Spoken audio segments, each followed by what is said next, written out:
Jansangram news, बातमीची सत्यता हीच आमची ओळख.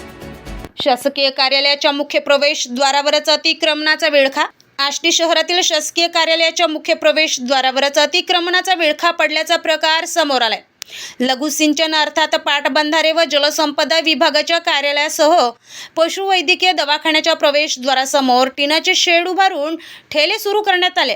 त्यामुळे नागरिकांमध्ये संतापाची लाट उसळली. आष्टी शहरातील बँक ऑफ इंडिया शाखेजवळ असलेल्या लघुसिंचन विभागाच्या कार्यालयासमोर एका व्यक्तीने टिनाचे शेड उभारून ठेला सुरू केलाय, तर दुसऱ्या बाजूला आणखी एक ठेला उभा करण्यात आला असून पशुवैद्यकीय दवाखान्यासमोरही झुणका भाकर विक्रेत्यांनी अतिक्रमण केल्याचे दिसून येत आहे. माहितीनुसार शनिवार आणि रविवारच्या शासकीय सुट्टीचा फायदा घेत हे अतिक्रमण करण्यात आल्याची चर्चा आहे. मात्र शासकीय कार्यालयाच्या प्रवेशद्वारासमोरच अतिक्रमण होत असताना संबंधित अधिकारी आणि कर्मचारी काय करत होते असा प्रश्न नागरिक उपस्थित करत आहे. या ठिकाणी रस्त्यावरच मोठ्या प्रमाणात वाहने उभी राहत असल्याने वाहतुकीला अडथळा निर्माण होत असून अपघाताचा धोका वाढलाय. अतिक्रमण आणि बेकायदा पार्किंगकडे प्रशासनाने दुर्लक्ष केल्याचा आरोपही नागरिकांकडून होत आहे.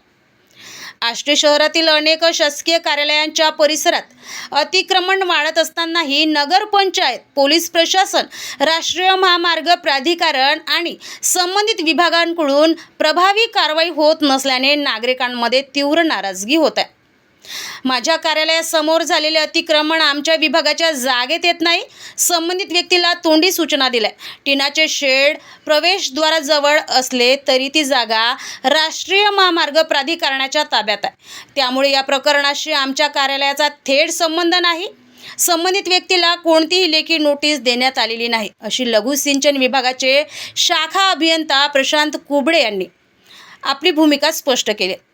शासकीय कार्यालयाच्या प्रवेशद्वारावरच अतिक्रमण होत असेल आणि त्यावर केवळ तोंडी सूचना देऊन प्रशासन जबाबदारी झटकत असेल तर सर्वसामान्य नागरिकांकडून नियमांचे पालन कसे अपेक्षित ठेवायचे असा संतप्त सवाल आता आष्टीकर उपस्थित करत आहे.